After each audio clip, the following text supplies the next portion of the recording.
Hello बच्चों, इस video में हम सीखेंगे एक्सरसाइज नंबर 3.2 और इस एक्सरसाइज में है क्या पहले आपको ये बता देते हैं।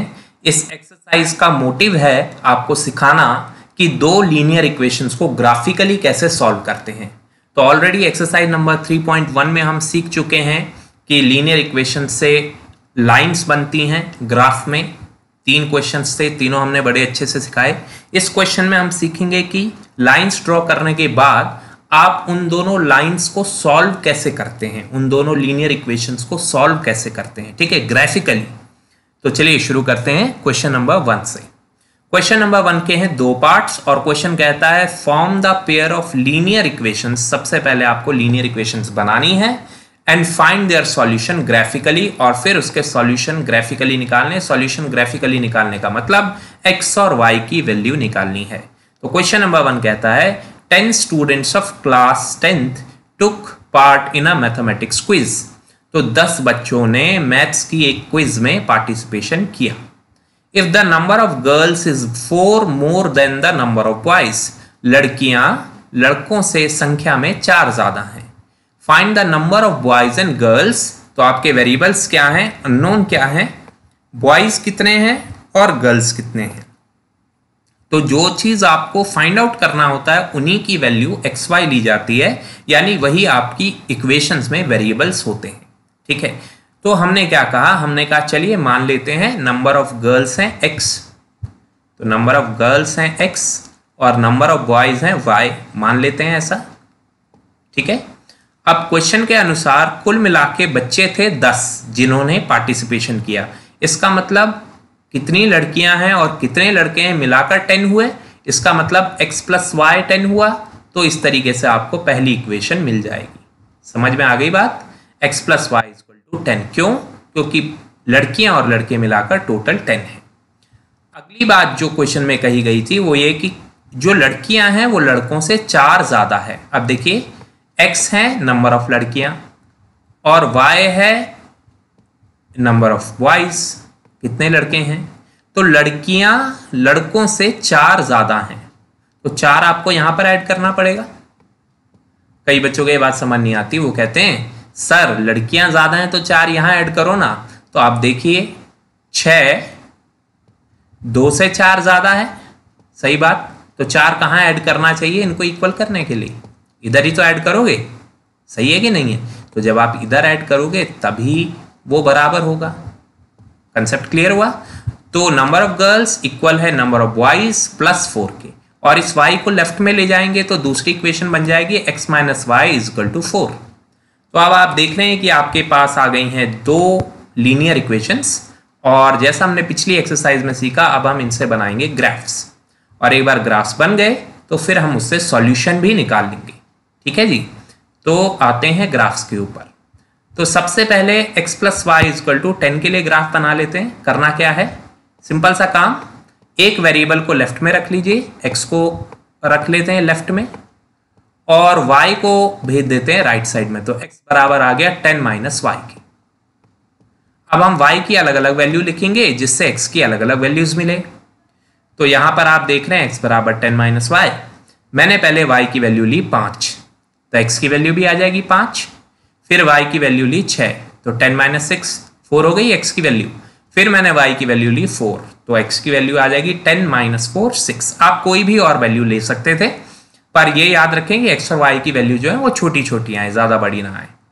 तो ये तो हो गई पहली इक्वेशन के लिए पॉइंट्स, x y यानी 5 5, फिर अगला पॉइंट 4 6 और फिर अगला पॉइंट 6 4, ठीक है। इसी तरीके से पढ़ते हैं, पहले x की वैल्यू फिर y की वैल्यू, 5 5 4 6 एंड 6 4। तो इसे देखेंगे अभी थोड़ी देर में ग्राफ पे। और हमारी जो अगली इक्वेशन है वो तो ये तो मैंने पहले ही आपको बना के दिखा दिया था, x = 4 + y। कहाँ गया, मिटा दिया, ओके चलिए ठीक है। तो जो हमारी मेन इक्वेशन है, इक्वेशन नंबर 2, इसमें ये -y को हमने इधर भेजा, +y हो गया, तो x हो गया 4 + y। अब इसमें y की अलग अलग वैल्यूज हम पुट करेंगे। अगर मैं y की वैल्यू 1 लेता हूं तो x की वैल्यू 4 + 1 5 आ जाएगी, ठीक है। अगर मैं y की वैल्यू 0 लेता हूं तो x की वैल्यू 4 + 0 4 ही रहेगी। अगर मैं y की वैल्यू -1 लेता हूं तो x की वैल्यू 4 - 1 3 हो जाएगी। तो इस तरीके से आपको ये पॉइंट भी मिल गए। फिर से मैं कह रहा हूं y की कोई भी वैल्यू लीजिए वो आपकी मर्जी है, पर छोटी वैल्यूज लीजिएगा। अब देखिए पॉइंट बना 51403-1। तो इस तरीके से हमने दोनों इक्वेशंस के लिए पॉइंट बना ली। ठीक है, अब हम देखते हैं इनकी ग्राफिकल रिप्रेजेंटेशन। तो पहले ग्राफ के पॉइंट क्या हैं देख लीजिए, 5 5 है, 4 6 है और 6 4 है। अब मैं आपको यहां पे दिखाता हूं 5 5। तो 5 5 का मतलब है x की वैल्यू 5 और y की भी वैल्यू 5 और दोनों को ज्वाइन कीजिए। तो कहां पे ज्वाइन हो रहा है, इस पॉइंट पर। तो ये पहला पॉइंट मिल गया 5 5। फिर 4 6, 4 6 के लिए x की वैल्यू 4, पहले जो बोलते हैं वो x की वैल्यू है, और y की वैल्यू 6। तो y की वैल्यू 6 और x की वैल्यू 4। देखिए मिलके आपको ये पॉइंट मिल गया।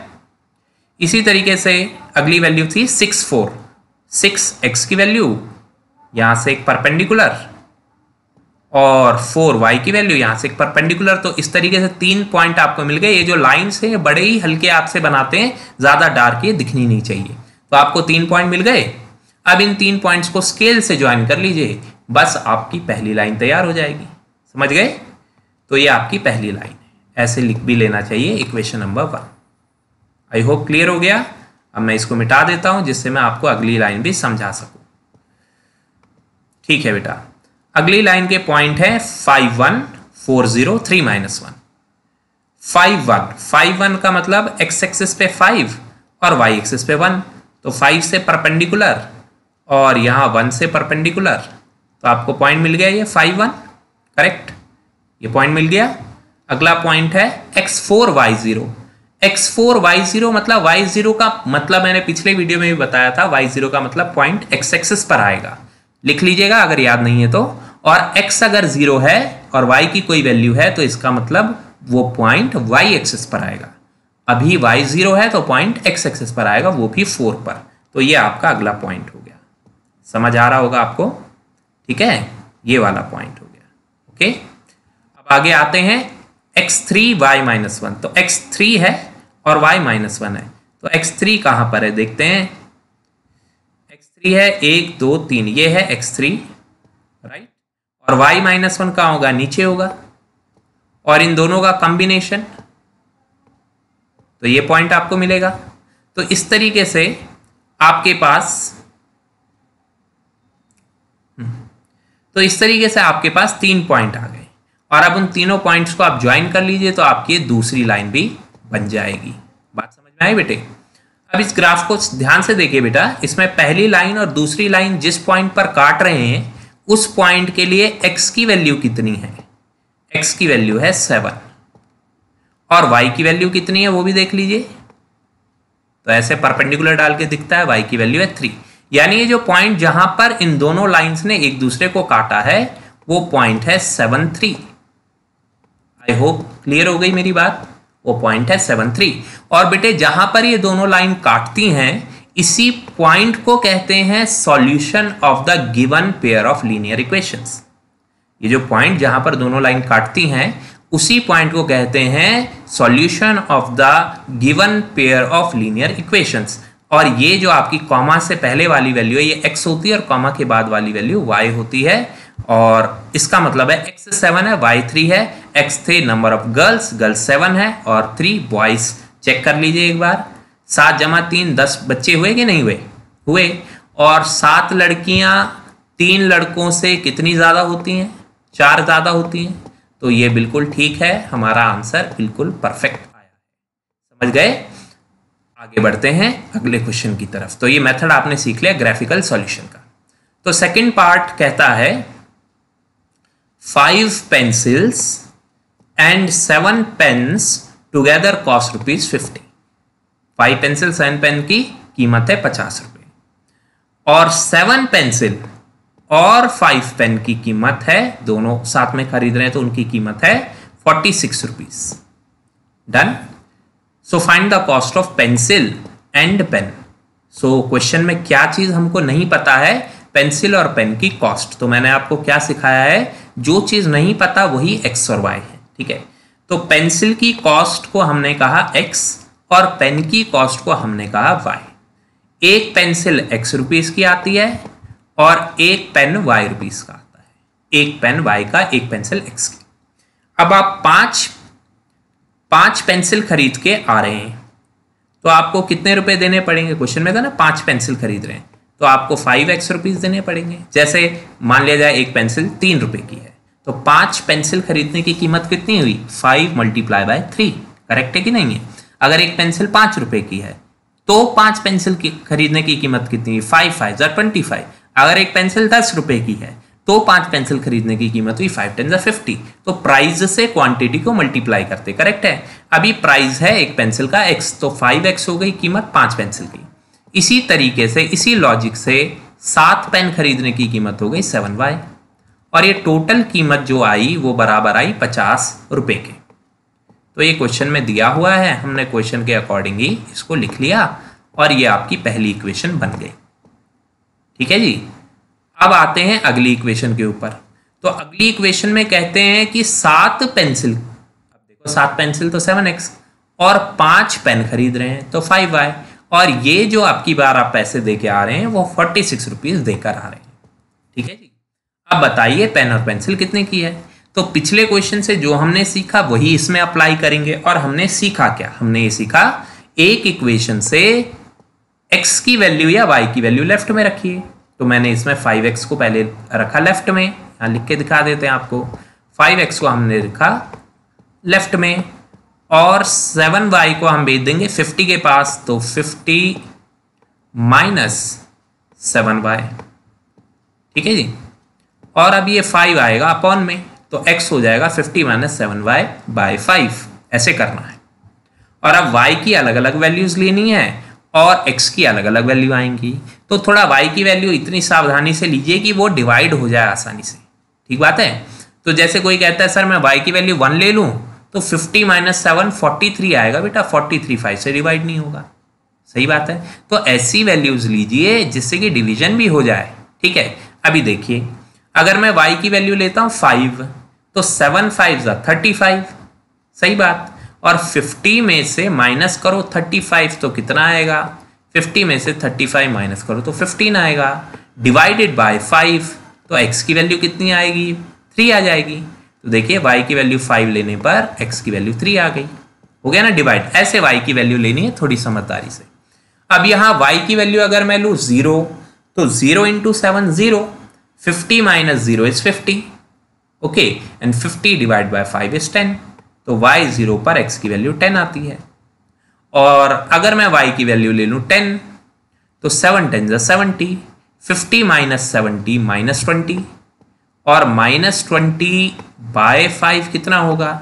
20/5 तो 4 होता है, बाद में नेगेटिव भी है तो -4 हो गया। आ गया पॉइंट समझ में? इस तरीके से आपको करना है। अगली इक्वेशन को भी देख लीजिए। तो फिर से हमने x को लेफ्ट में रखा, 5y को ले गए राइट में, 46 - 5y। ठीक है। और फिर ये 7 आ जाएगा डिवाइड में, अभी जैसे समझाया सेम। अब फिर से y की ऐसी वैल्यू लीजिए जिसके लिए डिवीजन हो सके। ठीक है। और अदरवाइज आप ये भी कर सकते थे कि 5y इधर रखेंगे और 46 - 7x हो जाएगा। ऐसे भी कर सकते थे। और फिर 5 को डिवाइड में ले जाइए, तो वो भी तरीका ठीक है। एंड ऑफ द डे आपको सोचना तो पड़ेगा ही, चाहे आप कैसे भी कर लीजिए। तो हमने क्या किया? हमने -2 ली y की वैल्यू, तो -2 × -5 = 10। 2 नेगेटिव इंटू है तो पॉजिटिव हो गया, +10। 10 + 46 हो गया 56। और क्या 56 7 के टेबल में आता है? बिल्कुल आता है, 8 पर आता है ना। 8 7 = 56, तो ये आ जाएगा 8। अगर मैं y की वैल्यू लेता हूँ 5, तो 5 5 = 25। 46 में से 25 माइनस हुए तो आ जाएगा 21। 21/7 3, ये भी आ गया समझ में। और फिर लास्ट में y की वैल्यू ले ली 12, तो 12 5 = 60। 46 - 60 -14 है ना। 5 12 = 60। 46 - 60 is -14, and -14/7 is how much? -2, isn't it? तो ये भी आ जाएगा। अच्छा, कभी कभी हो सकता है आपको 3 पॉइंट लेने में समस्या आ रही हो, जैसे इस केस में आ सकती है, तो 2 पॉइंट से भी काम चल जाता है। ठीक है, चल जाता है काम। वैसे कोशिश 3 पॉइंट की कीजिए क्योंकि एक्यूरेसी बनी रहती है, पर 2 भी आ गए और तीसरा नहीं निकल रहा है कोशिश करके भी, तो 2 भी पॉइंट से काम चल जाता है। ठीक है, तो आपने दोनों ग्राफ के लिए पॉइंट्स पता कर लिए हैं। अब हम आगे बढ़ सकते हैं। तो ग्राफ की तरफ बढ़ते हैं। पहला पॉइंट है 3, 5, लिख लेता हूं मैं यहाँ पर। पहली वाली इक्वेशन का पहला पॉइंट है 3, 5, ओके। और दूसरा पॉइंट है 10, 0, 10, 0। ये मैं इसलिए लिख रहा हूं क्योंकि अभी ग्राफ को जूम करेंगे तो आप भूल जाएंगे क्या पॉइंट थे। और फिर पॉइंट है -4, 10, -4, 10, ठीक है जी। ओके, तो ग्राफ पे आते हैं। 3, 5, x3, y5। अब देखो x3 ये हो गया और y5 ये हो गया, तो 3 और 5 का कॉम्बिनेशन, 3 ये और 5 ये, तो कॉम्बिनेशन मिला ना 3, 5, करेक्ट है। फिर एक और पॉइंट है 10, 0। अब देखो y 0 है, इसका मतलब x एक्सिस पर सिंपली 10 आ जाएगा। तो x एक्सिस पर 10 कहाँ है? 1 2 3 4 5 6 7 8 9 10, ये रहा। तो लाइन बनने को तो 2 पॉइंट से भी बन जाती है, पर 3 पॉइंट से एक्यूरेसी रहती है।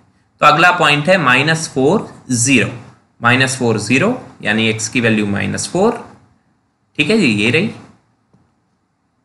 x की वैल्यू -4, 0 नहीं होगा और कुछ होगा, एक बार चेक करते हैं।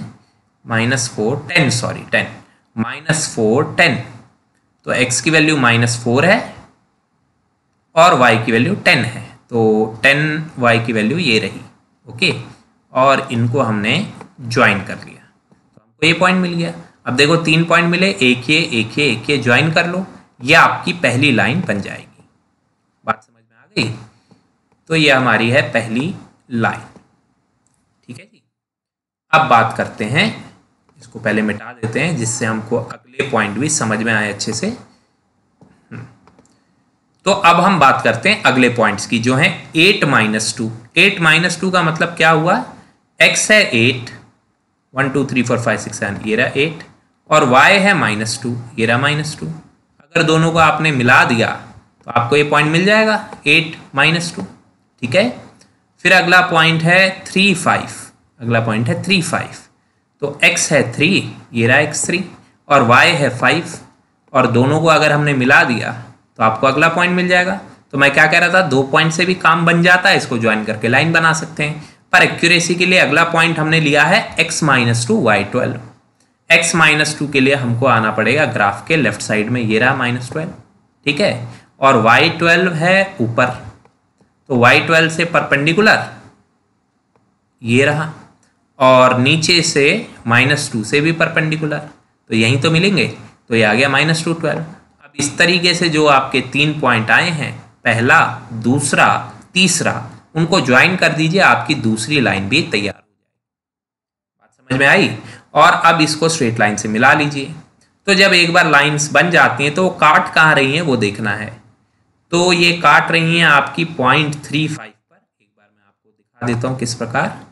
यहाँ पे काटा, अब यहाँ से आप देखिए x एक्सिस पे परपेंडिकुलर डाल के 3 मिला, और y एक्सिस पर परपेंडिकुलर डाल के 5 मिला, 5 मिला, तो फिर ये पॉइंट हो गया 3, 5। सिंपल सी बात है। तो इस तरीके से ग्राफिकल सॉल्यूशन फाइंड किया जाता है किन्हीं भी 2 लीनियर इक्वेशंस का। अभी यहाँ तक क्लियर हो गया बच्चों? थक गए तो थोड़ा रेस्ट कीजिए, फिर आगे इसको पॉज करके फिर देखिएगा, ठीक है। वैसे इतनी जल्दी थकना नहीं है, बोर्ड क्लास है। तो आगे बढ़ते हैं हम क्वेश्चन नंबर 2 की तरफ। क्वेश्चन नंबर 2 कहता है, on comparing the ratios a1/a2, b1/b2, c1/c2, find out whether the lines representing the following pair of linear equation at a point are parallel or coincident। Okay, तो हमको बताना है कि जो ये लाइंस हैं ये एक जगह पर काटती हैं, या दोनों लाइन एक दूसरे के पैरेलल हैं, या दोनों लाइन एक दूसरे के कोइंसिडेंट हैं। यहाँ पे क्वेश्चन में आना चाहिए linear equations intersect at a point. तो मैं एक करेक्शन कर देता हूँ, इंटरसेक्ट एट अ पॉइंट, ठीक है। मैंने भी फिर लिखा नहीं था तो गलत पढ़ दिया, इंटरसेक्ट एट अ पॉइंट। तो या तो लाइंस एक पॉइंट पर काटेंगी, या तो लाइंस पैरेलल होंगी, और या तो लाइंस कोइंसिडेंट होंगी, यानी एक के ऊपर एक होंगी, जैसे पिछले एक्सरसाइज में क्वेश्चन हमने देखा था, है कि नहीं। तो फिर कैसे चेक करना है? अब देखिए, बड़ा सिंपल सा इसका तरीका है। तरीका ये है कि जो ये x का कॉफिशिएंट होता है ना बेटा, पहली इक्वेशन में x का कॉफिशिएंट, उसको बोलते हैं a1। तो हमारा a1 हो गया 5 और ये होता है b1 हो गया -4 और ये होता है c1 हो गया 8। ठीक है, a1 b1 c1। अभी इतनी बात याद रहेगी। सेकेंड इक्वेशन में x का कॉफिशिएंट होता है a2, y का कॉफिशिएंट होता है b2 और ये कांस्टेंट होता है c2। तो 7 हो गया a2, ये हो गया b2 और जी ये हो गया c2। अब आपको पता चल गया a1 a2 b1 b2 c1 c2 क्या है। इसमें a1 कौन है 9, b1 3, c1 12, a2 18, b2 6, c2 24। ऐसे इसमें भी आप बता सकते हैं कौन a1 है, कौन b1 है, कौन c1 है, फिर कौन a2 है, b2 है, c2 है। साइन का ध्यान रखना है। अब बात करते हैं ये कैसे पता चलेगा कि लीनियर इक्वेशंस इंटरसेक्ट करती हैं एक पॉइंट पे। इंटरसेक्ट एट अ पॉइंट यानी ये वाला केस, यही केस हमें सबसे ज़्यादा पसंद है क्योंकि इसमें हमें एक्स वाई की वैल्यू मिल जाती है। ठीक है, और दूसरा केस पैरेलल में जब ये दोनों लाइन्स एक दूसरे को काटेंगी ही नहीं तो हमें वो पॉइंट मिलेगा ही नहीं। जब पॉइंट ही नहीं मिलेगा तो हमारे किस काम का आंसर ही नहीं आएगा। और फिर कोइंसिडेंट यानी लाइन एक के ऊपर दूसरी। तो जब लाइन एक के ऊपर दूसरी है तो एक दूसरे को इन्फिनिट पॉइंट्स पर छूती हुई जा रही है देखिए ऐसा, तो इसमें भी हमको एक पॉइंट नहीं पता चलेगा। तो पैरेलल और कोइंसिडेंट हमारे ज़्यादा काम की नहीं है। इंटरसेक्ट अगर लीनियर इक्वेशन कर रहे हैं तो हमारे काम की है। बात समझ में आ गई। अब कैसे पता लगाएं? पता लगाने का है जी सिंपल सा फंडा, और तरीका ये है कि अगर a1 बाय a2, मैं यहाँ पर लिख कर दिखाता हूँ, अगर a1 बाय a2 बराबर नहीं आ जाता b1 बाय b2 के, तो इसका मतलब है दोनों लाइंस एक दूसरे को काटेंगी और आपको x और y की वैल्यू मिल जाएगी। तो इसका मतलब है कि दोनों लाइंस कैसी हैं? इंटरसेक्टिंग हैं। मैं शॉर्ट में लिख देता हूं, दोनों लाइंस इंटरसेक्टिंग हैं। बात समझ में आ गई। अगर a1 by a2 b1 by b2 के बराबर नहीं है तो एक बार देख लेते हैं कौन कौन इंटरसेक्टिंग है। 5/7 -4/6 के बराबर होता है क्या? 5/7 -4/6 के बराबर होता है क्या? मैंने क्वेश्चन पूछा आपसे। नहीं होता। कहां बराबर होंगे? तो ये कट के आ जाएगा ज्यादा से ज्यादा 2 to the 4 2 3 the 6 -2/3 not equal. तो यानी कि ये दो लाइंस इंटरसेक्टिंग हैं।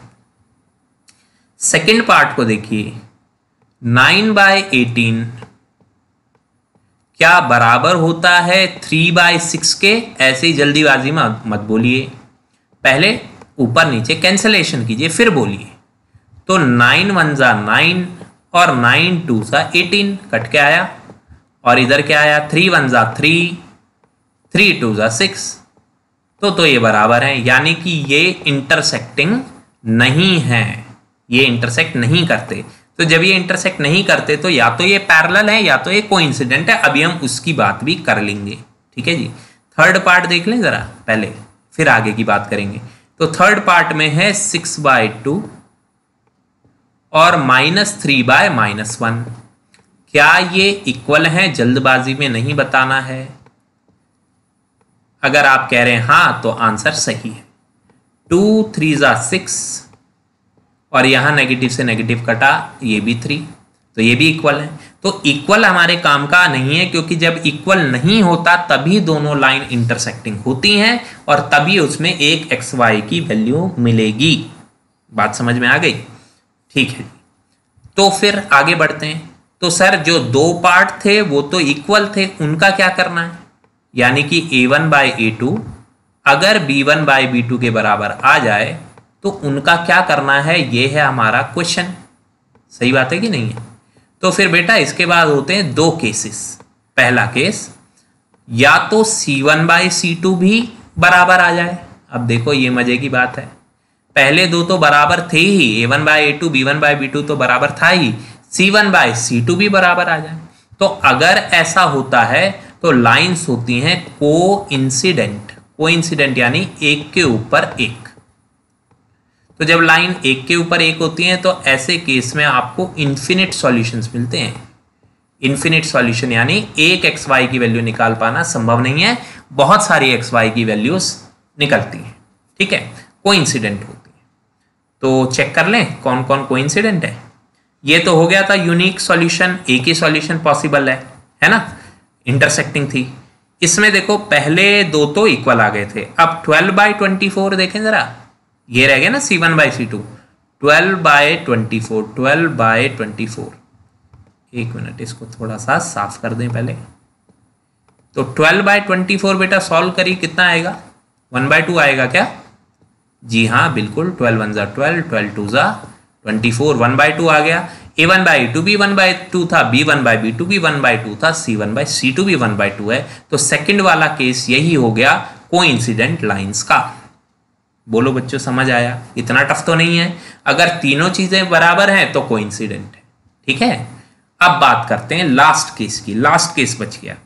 तो लास्ट केस ये है कि जी पहले दो तो बराबर आ जाएं, यानी कि A1/A2 तो बराबर आ जाए B1/B2 के, पर जो तीसरा वाला है C1/C2 वो बराबर ना आए तो क्या होगा? तो ये होगा कि लाइंस हो जाएंगी पैरेलल, लाइंस हो जाएंगी पैरेलल, ठीक है। और जब लाइंस पैरेलल होती हैं बेटा, क्या वो एक दूसरे को छूती हैं? बिल्कुल टच नहीं करती हैं, बिना टच किए एकदम निकल जाती हैं। तो उस केस में तो हमें कोई एक्स वाई मिल ही नहीं सकता। तो ये थर्ड पार्ट एक बार चेक कीजिए, क्या ये पैरेलल है? तो A1/A2 6/2 आया था, 3/1 देखा था हमने, और B1/B2 भी 3/1 आया था, देखा था हमने। तो C1/C2 क्या आ रहा है? C1/C2 आ रहा है 10/9। तो क्या ये इक्वल है A1/A2 B1/B2 के? जवाब है नहीं। तो ये एग्जाम्पल है पैरेलल लाइंस का। अब बोलो बेटा समझ में आ गया? तो तीनों केस मैंने बता दिए। अब यहाँ पे कुछ और बातें भी सीख लीजिए। तो जो ये इंटरसेक्टिंग लाइंस होती हैं, इसके लिए आपको कैसा सॉल्यूशन मिलता है? इसके लिए आपको मिलता है यूनिक सॉल्यूशन। यूनिक सॉल्यूशन का मतलब एक ही पॉइंट मिलेगा, एक ही वैल्यू एक्स वाई की, जैसे पहले दो पार्ट्स में। और जब कोइंसिडेंट होता है तो आपको कैसा सॉल्यूशन मिलता है? तो आपको इनफाइनाइट सॉल्यूशन मिलते हैं, और वो इनफाइनाइट सॉल्यूशन हम निकालते नहीं है, ठीक है, निकालेंगे नहीं वैल्यू, हम कहेंगे इसके इनफाइनाइट सॉल्यूशंस हैं। इनफाइनाइट सॉल्यूशंस कैसे निकाल सकते हैं? ठीक है, तो इनफाइनाइट सॉल्यूशन निकलेंगे दूसरे केस के।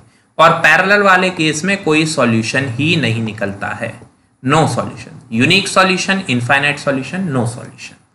इतनी बात भी याद कर लेंगे तो इसका एक टेबल भी बनाइएगा बढ़िया सा, और उसमें लिख लीजिएगा। एक और बात बताते हैं, तो पहले दो केसेस में सॉल्यूशन तो आ रहा है कुछ ना कुछ, इसमें यूनिक सॉल्यूशन आ रहा है, इसमें इनफाइनाइट सॉल्यूशन आ रहे हैं, पर तीसरे केस में तो कोई सॉल्यूशन ही नहीं आ रहा। ये बात आपने नोटिस की? तो जो पहले दो केस हैं उनके लिए एक स्पेशल नाम हमने दिया है, और इन्हें हम कहते हैं कि ये लाइंस हैं कंसिस्टेंट।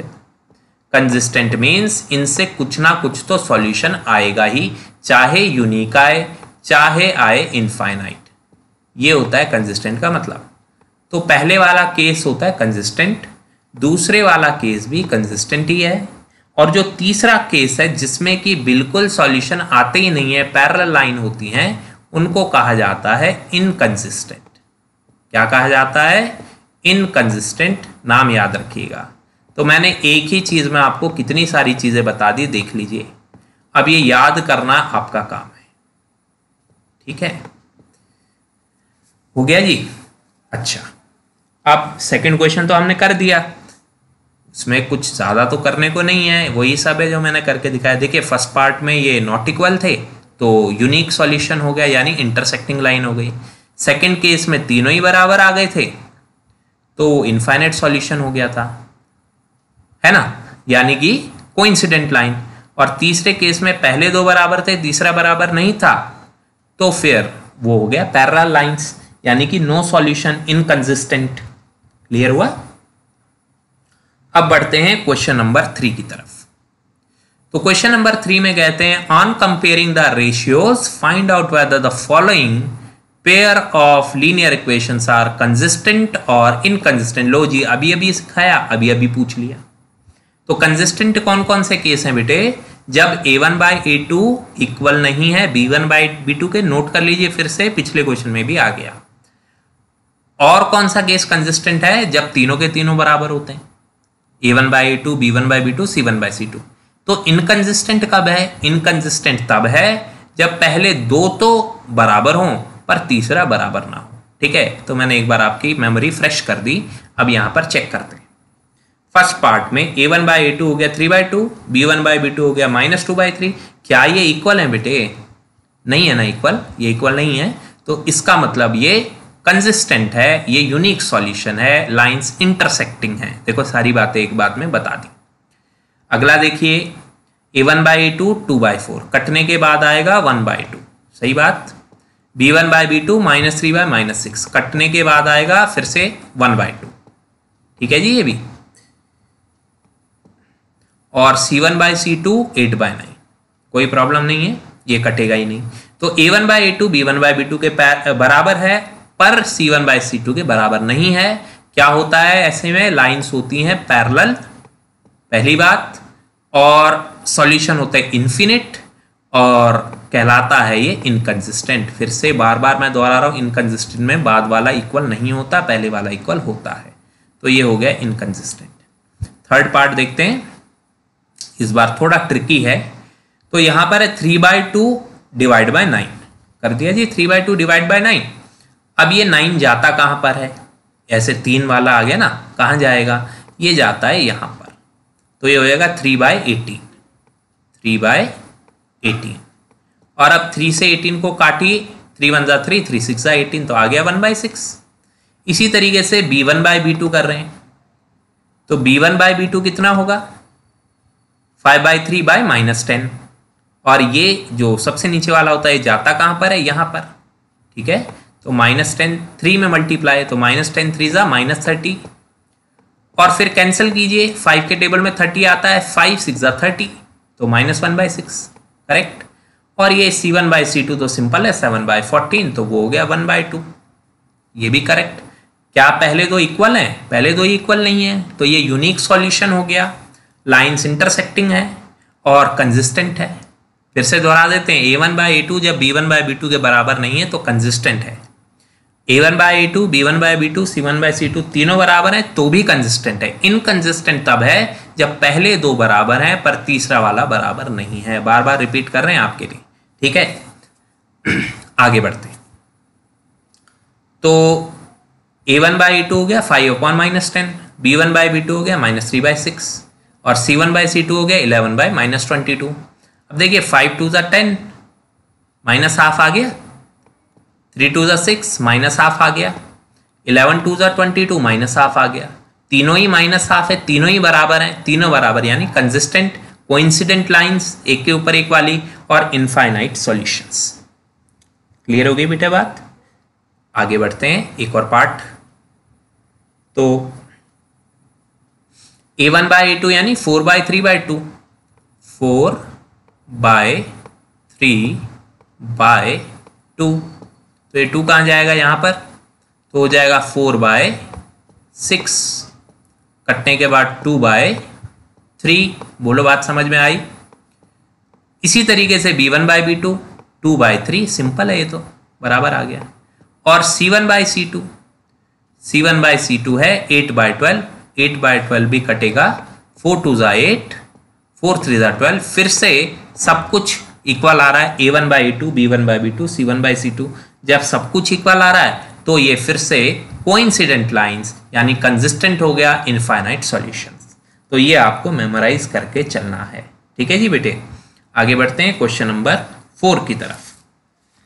तो क्वेश्चन नंबर 4 में कहा गया है, which of the following pair of linear equations are consistent if consistent obtain the solution graphically. ठीक है, तो कंसिस्टेंट इनकंसिस्टेंट बताना है, अगर कंसिस्टेंट है तो उसका सॉल्यूशन ग्राफिकली भी बताइए। ओके जी, शुरुआत करते हैं पहले क्वेश्चन से। कंसिस्टेंसी कब कब होती है, एक बार खुद से पूछ के देखिए। a1 by a2 not equal to b1 by b2 में कंसिस्टेंसी होती है, और second case a1 by a2 equal b1 by b2 equal c1 by c2, तीनों बराबर होने पर भी कंसिस्टेंसी होती है। तो शुरुआत करते हैं पहले पार्ट के लिए। x का कॉफिशिएंट 1, y का कॉफिशिएंट 1, a1 1 हो गया, a2 2 हो गया, रेशियो आ गया 1/2, b1 1 है, b2 2 है, रेशियो आ गया 1/2, c1 5 है, c2 10 है, 5/10 भी हो गया 1/2। ठीक है, तो कंसिस्टेंट हो गए। कैसी लाइन बनेंगी बेटा? एक के ऊपर एक, ठीक बात है, एक के ऊपर एक, इनफाइनाइट सॉल्यूशन वाली। तो फिर पहली वाली इक्वेशन जो है x + y = 5, उसमें हमने x को लिखा लेफ्ट में और y को ले गए राइट में, 5 - y। अब y की वैल्यू अगर आप 1 पुट करेंगे तो x की वैल्यू आएगी 5 - 1 4। अगर आप y की वैल्यू 2 पुट करेंगे तो x की वैल्यू आएगी 5 - 2 = 3। और अगर आप y की वैल्यू 3 पुट करेंगे तो x की वैल्यू आएगी 5 - 3 = 2। सारे पॉइंट क्लियर हो गए। दूसरी इक्वेशन को एक्चुअली सॉल्व करने की आवश्यकता ही नहीं है, क्योंकि आप पहले ही जानते हैं अपनी नॉलेज से कि ये कोइंसिडेंट है। कोइंसिडेंट यानी पहली लाइन और दूसरी लाइन एक के ऊपर एक आएंगी, तो दोनों के लिए पॉइंट लेने की आवश्यकता नहीं है। समझ गए मेरी बात?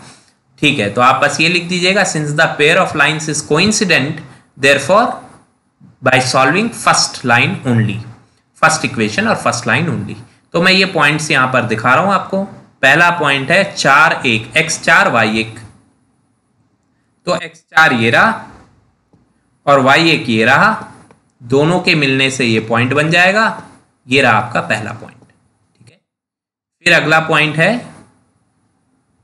x3 y2, x3 ये रहा परपेंडिकुलर, y2 ये रहा, तो पॉइंट बन गया 3 2। और ऐसा ही अगला पॉइंट हम देखेंगे, अगला पॉइंट है x2 y3, x2 y3 यानी कि x का पॉइंट 2, ये रहा x2 और ये रहा y3। तो हाँ, ग्राफ थोड़े धुंधले हैं पर ठीक है, आपको दिख रहे होंगे, इतने भी ज़्यादा नहीं है।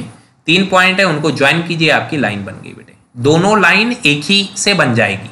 ठीक है, और फिर भी कोई टीचर अगर आपके स्कूल में आपको प्रेशराइज करते हैं कि नहीं हमको तो दोनों ही लाइन बनाकर दिखाओ, तो उनके लिए आप क्या समाधान निकाल सकते हैं?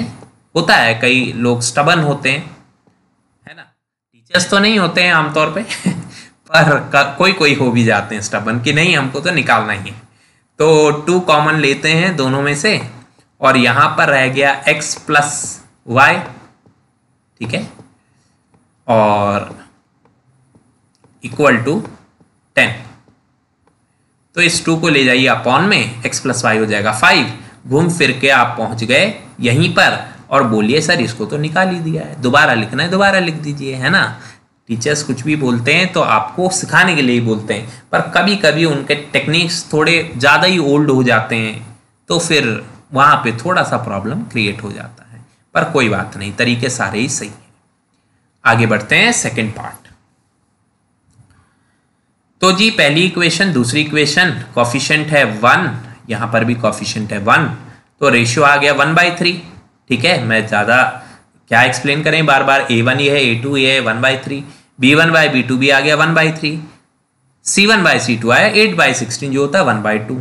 तो जब बाद वाला इक्वल नहीं होता तो ये इनकंसिस्टेंट होता है, पैरेलल लाइंस, तो इसको सॉल्व करने की आवश्यकता ही नहीं है। ठीक है जी, आगे बढ़ते हैं अगले क्वेश्चन की तरफ। तो पहली इक्वेशन है 2x + y - 6 = 0 और दूसरी इक्वेशन है 4x - 2y - 4 = 0। तो a1/a2 हो गया 2/4 जो कट के हो जाएगा 1/2, और b1/b2 हो गया 1/-2 वो भी ठीक है, c1/c2 हो गया -6/-4 दैट इज 3/2। तो पहले दो ही इक्वल नहीं आए तो 100% यूनिक सॉल्यूशन है, यानी दोनों लाइन एक दूसरे को काटेंगी और हमको एक पॉइंट मिलेगा। ठीक है ना, इंटरसेक्टिंग लाइंस हैं। चलिए देखते हैं पहली इक्वेशन। तो अगर 2x + y - 6 = 0 में y को लेफ्ट में रखें और 6 और 2x को उस साइड ले जाएं तो -6 उधर जाकर बनेगा +6, 2x उधर जाकर बनेगा -2x। अब मैंने x की वैल्यू 0 पुट कर दी, तो 2 × 0 0, 6 - 0 is 6, तो x 0 पर y की वैल्यू है 6। ऐसे ही x की वैल्यू 1 पुट की तो 2 1 2, 6 - 2 is 4, ये भी समझ में आ गया। अब x की वैल्यू 2 पुट की तो 2 2 4, 6 - 4 is 2। तो ये पॉइंट पूरे क्लियर हो गए, 0 6 1 4 2 2। थोड़ी देर में प्लॉट करेंगे। अब यहाँ देखिए 4x - 2y - 4 = 0, इसमें हमने y को उस साइड भेज दिया, तो उस साइड y जाके बन गया 2y, माइनस 2y जाके बन गया 2y, और लेफ्ट में है 4x माइनस 4। समझ में आया? और अब 2 से डिवाइड कर दीजिए तो 4x माइनस 4/2 मिल जाएगा। ठीक है, अब हमने यहाँ पर x की वैल्यू पुट की। अगर मैं यहाँ x की वैल्यू 1 पुट करूंगा बेटे, 4 1 जा 4, minus 4 is 0, 0 divide by any non zero number is 0 only, तो x1 पे y आपको मिल गया 0। अगर मैं x को पुट करूंगा 2, 4 2 जा 8, 8 माइनस 4 4, 4/2 इज 2। अगर मैं x को पुट करूंगा 3, 3 4 जा 12, 12 minus 4 8, 8/2 is 4। So I hope it is clear. दूसरा मेथड ये था कि पहले ही 2 कॉमन ले लेते और फिर सॉल्व कर लेते, वो भी बड़ा अच्छा है, दिखा देते हैं एक बार। तो यहाँ अगर आप 2 कॉमन लोगे तो यहाँ क्या बचेगा बेटे, 2x बचेगा, यहाँ से 2 कॉमन जाएगा तो माइनस y बचेगा, और यहाँ से 2 कॉमन जाएगा तो माइनस 2 बचेगा, है ना। और अब आप क्या कर सकते हैं, माइनस y को उधर ले जाइए, y is equal to 2x minus 2, तो ये भी एक अच्छा मेथड है और ज़्यादा छोटा भी है ना, बस कॉमन लेना पड़ता है इसमें। तो अब आपने दोनों इक्वेशंस के लिए पॉइंट निकाल लिए हैं, तो अब इनको ग्राफिकली देखते हैं। तो इधर पॉइंट है 0 6 1 4 2 2। 0 6 0 6 जब x 0 हो जाता है बेटे तो ग्राफ y एक्सिस पर बनता है, पता है ना, x 0 पे ग्राफ बनेगा y एक्सिस पे, तो 0 6 का मतलब है y एक्सिस पर 6 पर ग्राफ बनेगा, तो 1 2 3 4 5 6 ये आपका पॉइंट हो गया 0 6। अगला पॉइंट है 1 4, x है 1, ये रहा x1, और यहाँ से परपेंडिकुलर डाल दो, ठीक है, और y है 4 यहाँ पर, इधर से परपेंडिकुलर, तो इस तरीके से आपको ये पॉइंट मिल जाएगा 1 4। क्लियर हो गया, इधर से 1 इधर से 4। पहला पॉइंट क्या था, 0 6, ये पॉइंट। फिर क्या पॉइंट है एक बार देख लेते हैं, 2 2 x2 y2, तो ये रहा x2 और ये है y2, दोनों का अगर हम यहाँ से परपेंडिकुलर ड्रॉ करें तो यहाँ पे ये मीट करेंगे, तो यहाँ पर 3 पॉइंट आपको मिल गए, एक पॉइंट ये, एक पॉइंट ये, एक पॉइंट ये, और स्केल की मदद से आप इसको बना दीजिए, ग्राफ पेपर पे करिए सारे क्वेश्चंस, ठीक है जी। तो ये आपकी पहली लाइन आ गई। इसी तरीके से दूसरी लाइन के भी पॉइंट प्लॉट करने, 1 0 3 2 3 4, 1 0 1 0, पहले इसको मैं पुराने वाले को हटा देता हूँ, ओके 1 0, सो 1 0 मीन्स x1 y0, करेक्ट है, तो यहीं पर वो पॉइंट मिल जाएगा। फिर से y0 होने पर x एक्सिस पर ही पॉइंट मिलता है। अगला पॉइंट क्या था, अगला पॉइंट था 2 2 2 2 था अगला पॉइंट, तो x2 और y2 दोनों मिल गए यहाँ पर, x2 y2, करेक्ट, देख लीजिए यहाँ पर। और तीसरा पॉइंट था 3 4 आई गेस, यस 3 4, यानी कि x3 यहाँ पर x3 ये रहा, और इधर y4 ये, दोनों का मिक्सचर, ये पॉइंट, और अब इन तीनों को आपस में ज्वाइन कर देना है। तो जब ये आपकी दोनों लाइंस बन जाएंगी, उसके बाद देखिए काट कहाँ पे रही हैं, ये काट रही हैं इस पॉइंट पे, और ये पॉइंट क्या है, x2 y2, तो आपका सॉल्यूशन मिल गया आपको 2 2, ठीक है। तो एक ही सॉल्यूशन मिलेगा आपको अगर इंटरसेक्टिंग पॉइंट्स हैं, तो इंटरसेक्टिंग लाइंस है, तो ओके। लास्ट पार्ट देखते हैं क्या है इसके अंदर।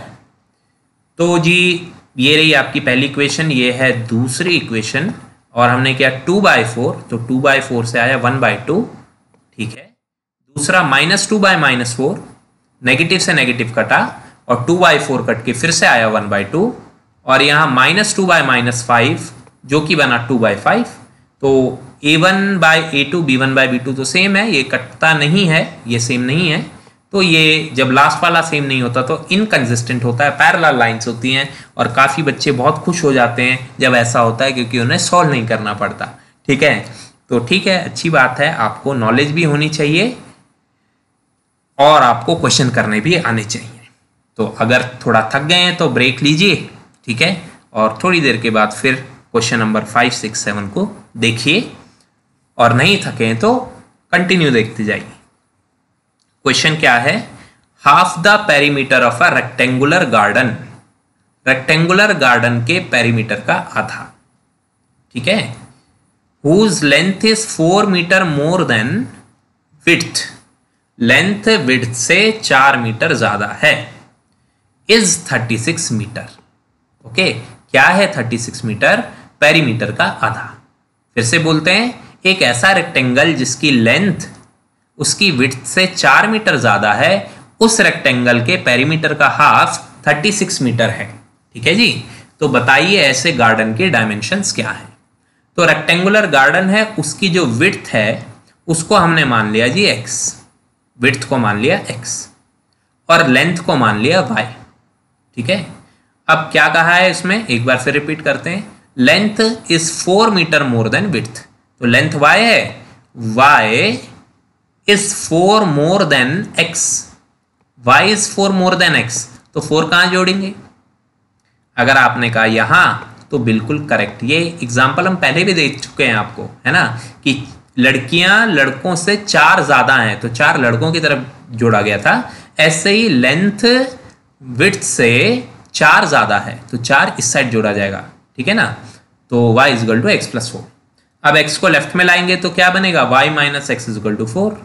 तो ये आपकी पहली इक्वेशन बन गई, y minus x is equal to 4। अगली बात है, इसके पेरीमीटर का आधा 36 मीटर है। तो पेरीमीटर किसी भी रेक्टेंगल का होता है 2 इंटू एक्स प्लस वाई। ये तो होता है जी पेरीमीटर,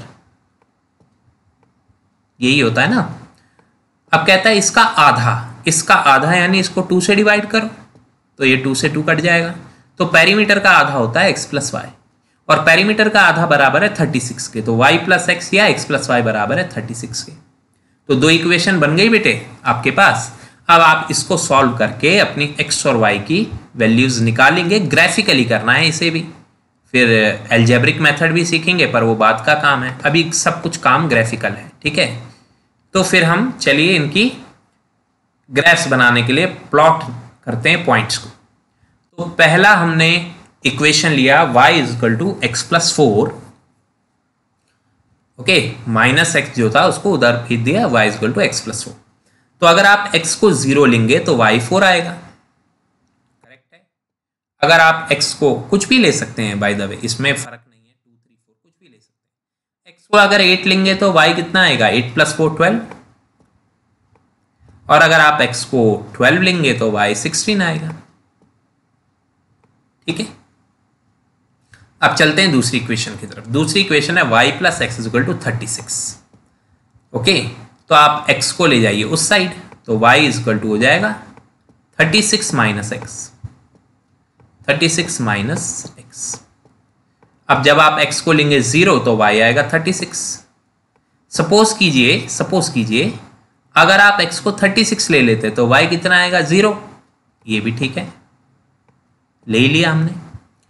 x को 16 लेंगे तो y आ जाएगा 20, 36 माइनस 16 20। तो सारी वैल्यूज ऐसी आई हैं जैसे 10 20 30 के आसपास की वैल्यू है। तो ग्राफ भी कुछ उसी हिसाब से बनाएंगे। तो हमने यहाँ पर ग्राफ बनाया है 4 4 के गैप पे या 5 5 के गैप पे भी बना सकते हैं, जैसे आपकी इच्छा हो। ठीक है, तो ग्राफ बना दीजिए। पहले यहाँ पे 4 4 के गैप पे हमने शो किया इसको। बाकी आप ग्राफ कैसे बना सकते हैं मैं एक बार बता देता हूँ आपको। आप सिंपली यहाँ पर ले सकते हैं 5 10 15 इस तरीके से ले सकते हैं। ठीक है, यही सही तरीका है, ऐसे ही लीजिएगा। और y एक्सिस पर भी 5 10 15, ठीक है, इस तरीके से ग्राफिंग कीजिएगा। ओके, तो अब जैसे पहला पॉइंट आया आपका 0 4, x 0 y 4। बच्चे कहते सर मैं यहाँ 4 कहाँ लूँ? अरे भाई यहाँ लो ना 4, यहाँ पर है कि नहीं। ग्राफ में ग्राफिंग तो बचपन से सीख रहे हैं। x 0 y 4 यानी यहाँ पे आपका पॉइंट आ जाएगा पहला। ठीक है, ये आपका पहला पॉइंट आ गया, ये देखो इस ग्राफ में। ओके, फिर अगला है x 8 y 12। अब 8 कहाँ लोगे? यहाँ 5 से 10 के बीच में आपको 10 डिविजन्स मिलेंगे, तो 2 डिवीजन को एक काउंट कर लो। ठीक है, तो 2 डिवीजन पे कहोगे 6 हो गया, फिर 2 डिवीजन पे 7 हो गया, फिर 2 डिवीजन पे कहोगे 8 हो गया। तो इस तरीके से आपको यहाँ पर पॉइंट 8 मिलेगा। मेरी बात समझे।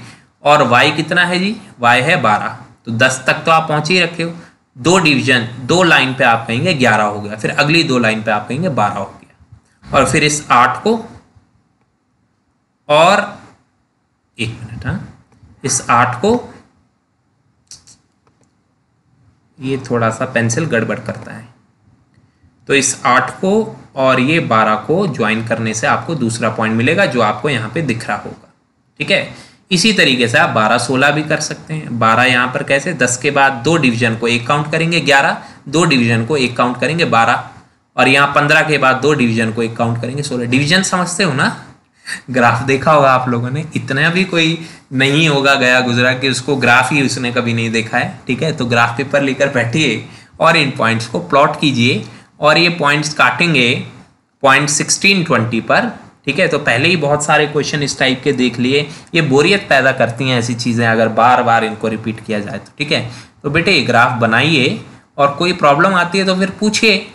ठीक है, कमेंट सेक्शन में पूछिए या मुझे व्हाट्सएप करिए, फिर मैं आपको समझाता हूँ कैसे करना है। ओके, तो ये क्वेश्चन मैंने बीच में ही छोड़ दिया, वैसे काटेंगे 16 20 पर, तो जो इसकी विड्थ है वो 16 हो जाएगी और लेंथ 20 हो जाएगी। खुद से करिए, हो जाएगा। अगला क्वेश्चन देख रहे हैं हम, क्वेश्चन नंबर 6। तो कहता है कि एक लीनियर इक्वेशन हम आपको दे रहे हैं 2x + 3y - 8 = 0।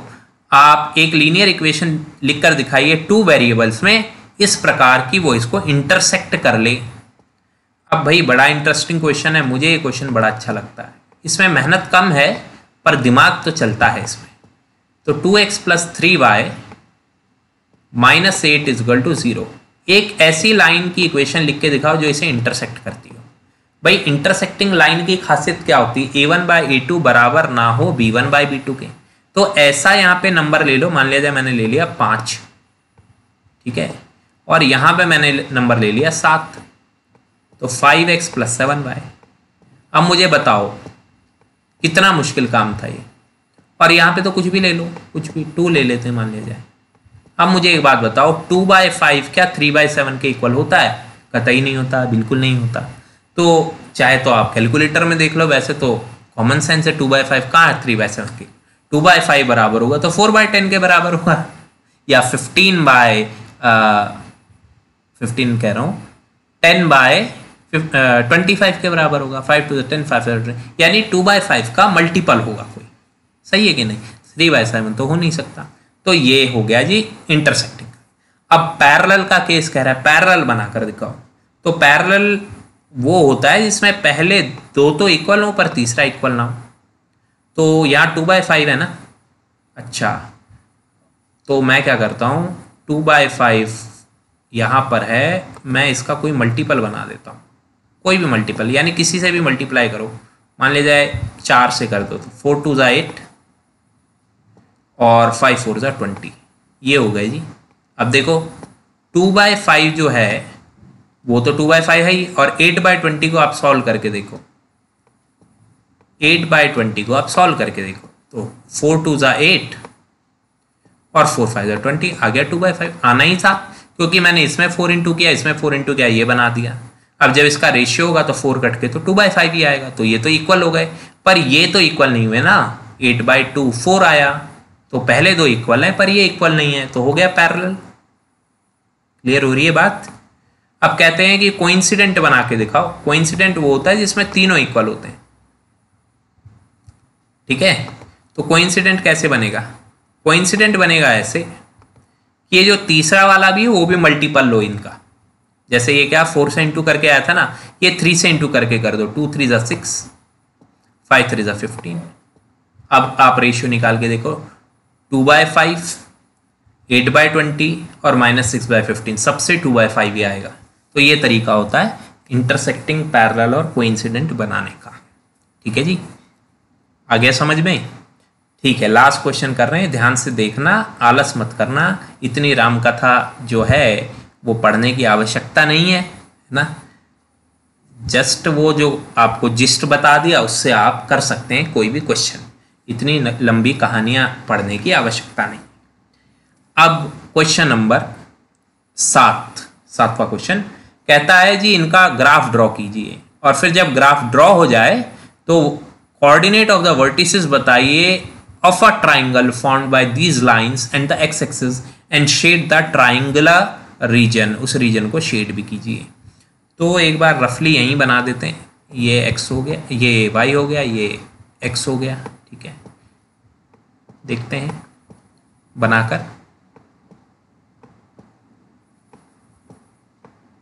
ठीक है जी। तो पहली वाली लाइन है x माइनस वाई प्लस 1।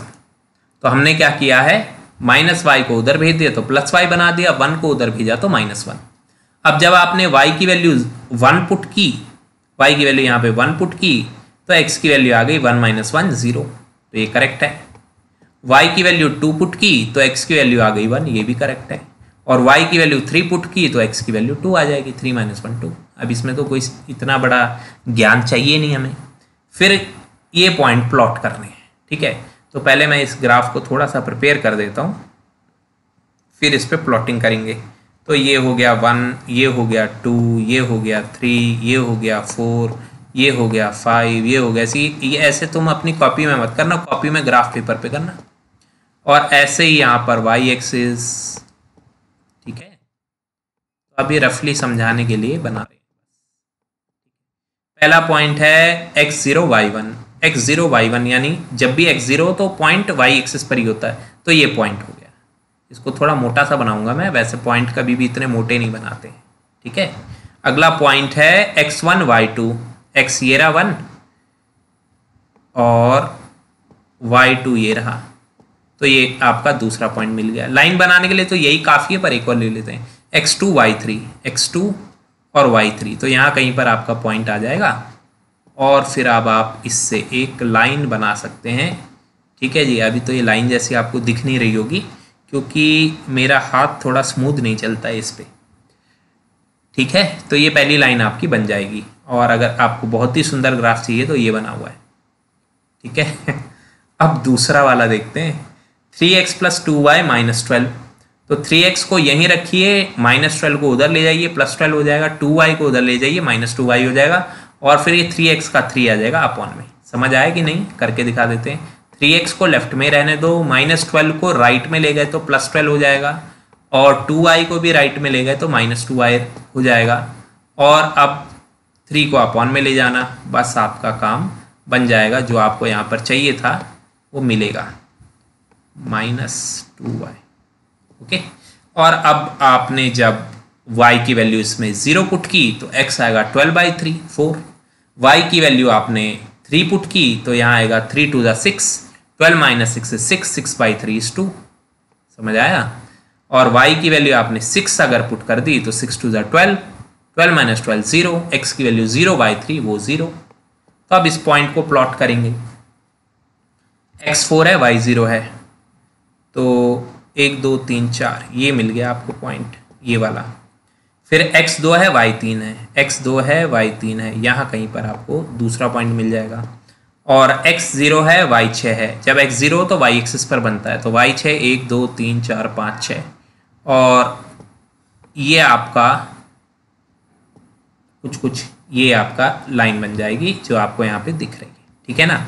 वरना कहते हैं सर ने सारे ग्राफ ऐसे ही दिखा दे, कुछ भी करके नहीं दिखाया। अब इनसे एक ट्राइंगल बन गया ना, ये ट्राइंगल, इस ट्राइंगल के वर्टिसेस आपको दिखाने, तो ग्राफ पेपर पे दिखेंगे ही आपको वर्टिसेस। इधर दिखा देते हैं, ये थोड़ा सा, ये जो पॉइंट है, क्या पॉइंट है, x-1 है y0 है, तो ये एक वर्टेक्स हो गया x-1 y0। ये जो पॉइंट है इसमें x4 है y0 है, ये दूसरा वर्टेक्स हो गया। और ये जो पॉइंट है, ये वाला पॉइंट है, ये x2 है और y3 है, तो ये पॉइंट हो गया x2 और y3। समझ गए, कोई दिक्कत नहीं। और कुछ बोला था क्या इसने, और कहा था find and shade the triangular. अच्छा, कुछ फाइंड नहीं करना, बस शेड कर देना है इस रीजन को, तो शेड कर दिया, बस खत्म। अगर पूछता एरिया निकालना है तो एरिया कैसे निकालते एक बार बता देते हैं। मैंने एक बार पूछा था बच्चों से क्वेश्चन में, तो एरिया ऐसे निकलता है जी कि इस ट्राइंगल का बेस कितना है, देखेंगे जरा। एक यूनिट ये हो गई, 2 3 4 5, बेस है 5। हाइट कितनी है, हाइट है 3, वो तो दिख ही रहा है, ये 3 है ना हाइट, तो हाइट है 3, तो इसका एरिया कितना हो गया, half into base into height. ऐसे भी क्वेश्चन आ जाते हैं। 15/2 यानी 7.5 स्क्वायर यूनिट्स। क्लियर हो गया। तो वीडियो हमने कर दिया जी यहाँ पर ख़त्म, क्योंकि एक्सरसाइज भी हो गई ख़त्म। Thank you.